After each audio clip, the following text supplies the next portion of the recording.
Magandang umaga. Ako nga po pala si Raymond Medina. Ang ating paksang tatalakayin ngayon is proseso ng pagkikinig. Iba't iba yung ating narinig sa buong araw, gaya ng patak ng ulan, muli ng mga ibon, tunog ng mga makina, busina ng mga sasakyan, iyaw sa mga pamilihan, iyak ng mga bata, sigawan ng mga nagkakagalit, tinig ng mga doktor, guro at kasambahay. Maging ang mga tawanan at sa iba't ibang okasyon. Sa lahat ng ito ay kailangan ng pagkikinig kung kaya't ang kahandaan sa pagkikinig ay mahalaga. Ang matalas at malinaw na mga pandinig ay nakakatulong sa pag-unawa ng nakikinig. Isaisip lagi na ang pagkikinig ay di lang ang mga naririnig. Dapat lang na naunawaan ang anumang naririnig. Higit na madalas ay nag-uukol tayo ng mahabang oras sa pagkikinig kung kaya dapat lang na maging kahiga-higaya at kapaki-pakinabang ito. So dito may tatlong pangunahing proseso na dapat pagdaanan sa gawaing pagkikinig.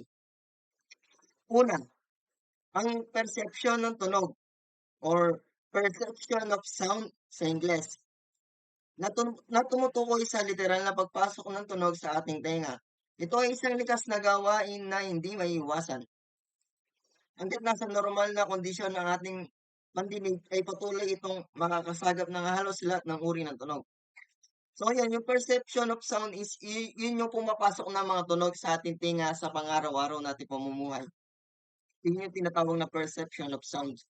Yung ah, iba-ibang bagay na naririnig natin na pumapasok sa tenga natin na hindi natin naiiwasan. Ikalawa, pagkilala sa tunog, recognition of sound sa Ingles, kung saan inuuri at kinikilala ng isang tao ang bawat tunog na napakinggan. So yun. So yung example ko dito sa recognition of sounds, for example, ano, um, may nagpiprito ng isda or manok. 'Di ba yung prito ng 'pag nagpiprito ka is parang umuulan, 'yun. Yung parang nire-recognize mo siya ng umuulan ba or may nagluluto, yung parang gano'n. Yung nire-recognize mo yung sound kung ano ba talaga yung naririnig mo, as simple as that. Ikatlo, ay ang interpretasyon ng tunog, interpretation of sound na siyang pinagbabatayan ng pagkilos o kung ano ang magiging kaukulang tugon ng tagapakinig at sa napakinggan. So yung interpretation of sound is kung ano yung naririnig mo is kumbaga kung ano yun na interpretation mo sa isang tunog ay siyang pinagbatayan ng pagkilos kung ano yung kaukulang tugon sa narinig mong tunog. For example, may dumadaan na na sasakyan, bumusina. Siyempre is tatabi ka kasi narinig mo na bumusina yung sasakyan. Siyempre automatically is tatabi ka. So ito, upang higit na maunawaan ng nabanggit na tatlong proseso, iisa-alang-alang ang isang sitwasyon kung saan mag-isa kang naiwan sa bahay nang biglang may marinig na busina ng isang sasakyan. So yun, ano yun, perception of sound. Unang din pa lang ng unang din lang sa tunog ay wala pa sabaling mapagtatanto na ang naririnig na tunog ay mula sa isang sasakyan. Upang mapatid kung saan tiyak na nanggagaling o kung anong partikular na sasakyan nanggaling ang tunog.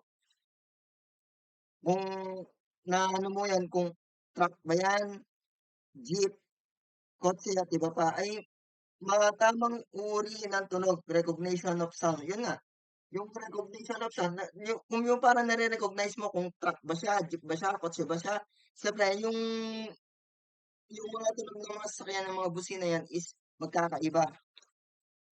Kaya kailangan ng recognition of sound. Tatayo upang buksan ng tarangkahan. Yon, interpretation of sound, yung kaukulang tugon sa narinig mo. Dahil ang tunog na naririnig ay pala sa sariling sasakyan na nangangahulugan dumating na ang iyong mga magulang. So yun, yung 'pag bumusina yung sasakyan is siyempre mauunawaan mo na may tao na may dumating. So yun yung kaukulang tugon sa narinig mong tunog.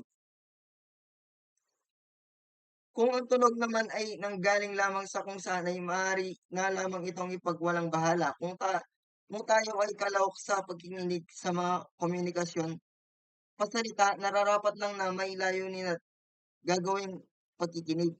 So yun, hindi lamang ano, kailangan, suriin mo muna yung kung ano yung narinig mong narinig mong tunog. So so yung tatlong pangunahing proseso na dapat pagdaanan ng wika is tandaan na lang is number one is perception of sound, number two is recognition of sound, at number three is interpretation of sound. So dumako naman tayo dito sa layunin ng pakikinig. Magsuri sa pakikinig. Unawain at suriin ang sinasabi ng nagsasalita kung ang ideyang inilalahad ay nangangailangan ng reaksyon. So sa pakikinig is kailangan nagsusuri ka. Hindi ka lamang basta nakikinig, dapat ay may may nangangailangan siya ng reaksyon, ay makikinig ka, magsuri kung yung sinasabi ng nagsasalita, yung pinapakinggan mo is nangangailangan ng reaksyon o aksyon. Number two, maaliw sa pakikinig. Maituturing ito na pinakapayat at pinakamadaling uri ng pakikinig. Ang malalim at masusing atensyon ay kinakailangan. So, yun, kailangan is hindi ka lamang basta-basta nakikinig, is kailangan mo siya ng bigyan siya ng atensyon. Kumbaga kung naka-focus ka sa nagsasalita.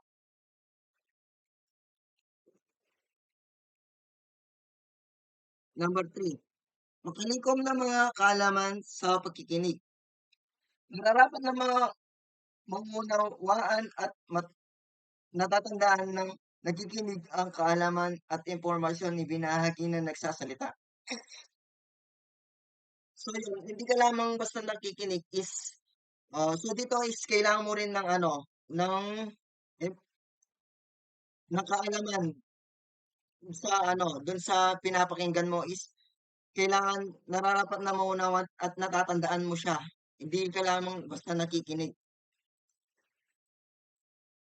Mahalagang malaman at maunawaan ng isang tagapakinig ang patnubay sa maayos at epektibong pakikinig.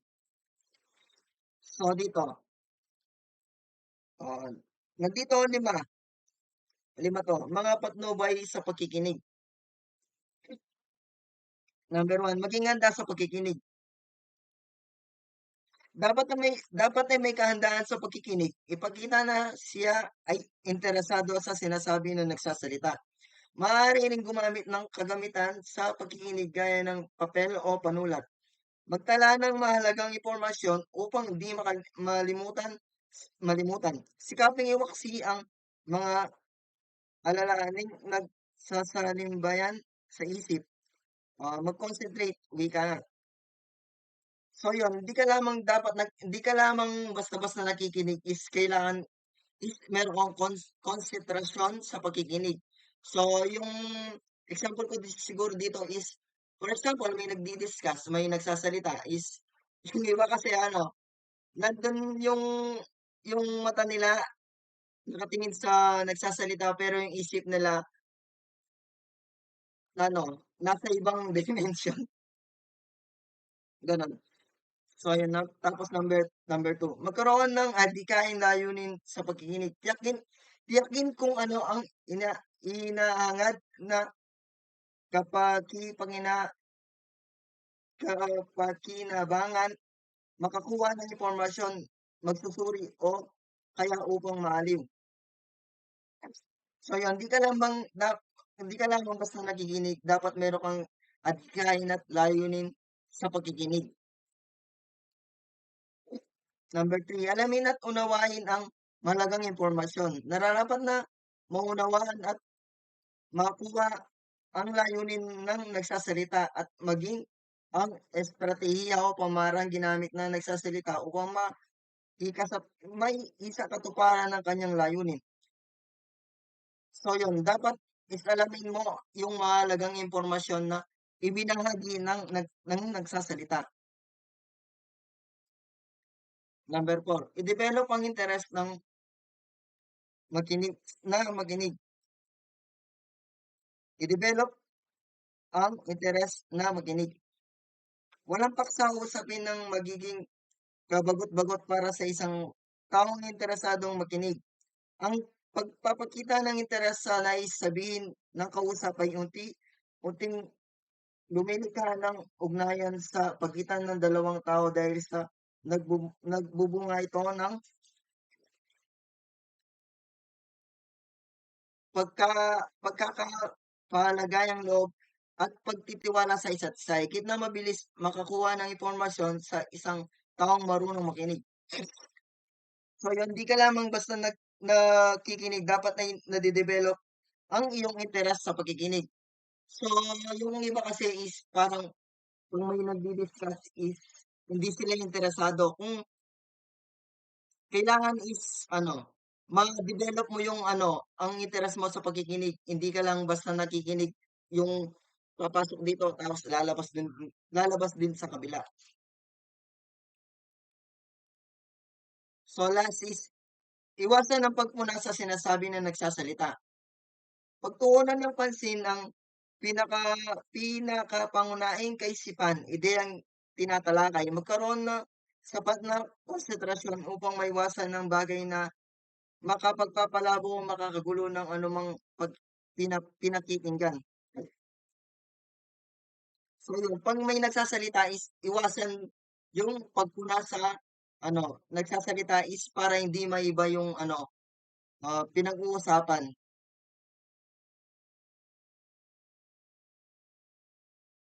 Para yung para yung nagsasalita is mai-deliver niya ng maayos yung nais niyang sabihin. So yun lamang po at maraming salamat. So bago tayo magtapos is mag-ano na muna tayo, mag-short recap para sa ano, yun. Yun, sa nga, proseso ng pakikinig. So yun, may tatlong pangunahing proseso na dapat pagdaanan sa gawaing pagkikinig. So yun, may tatlong pangunahing proseso, ah. Yung unang proseso ay perception of sound. Yun yung pumapasok sa tenga natin araw-araw. Yung yun. Tapos ikalawa, pagkilala sa tunog, yung recognition of sound. Yun nga, yung example ko din kapag may nagpipirito, hindi mo alam kung siyempre aalamin mo yan from the word recognition, ire-recognize mo siya kung ano yung tunog na napakinggan mo. Ikatlo, ay interpretasyon ng tunog na siyang pinagbabatayan ng pagkilos kung ano magiging kakulangan ng tugon. Ayun na nga, kung ano yung magiging tugon mo sa tunog na napakinggan mo. So yun, may tatlong layunin sa pagkikinig. Magsuri sa pagkikinig. Number 2, maaliw sa pagkikinig. Number 3, makalikom ng mga kaalaman sa pagkikinig. Tapos, yung may mga patnubay sa pagkikinig. Maging handa sa pagkikinig. Number 2, magkaroon ng adhikain layunin sa pagkikinig. Number 3, alamin at unawain ng mahalagang impormasyon. Number 4, i-develop ang interes na makinig. I-develop ang interes na makinig. Hindi lang yung papasok dito, lalabas sa kabila. Iwasan ang pagpuna sa sinasabi ng nagsasalita. Yon, parang wag kang mag-distract. Wag mong i-distract yung ano, wag kang kumuha ng center of attraction. So, yun lamang po at maraming salamat.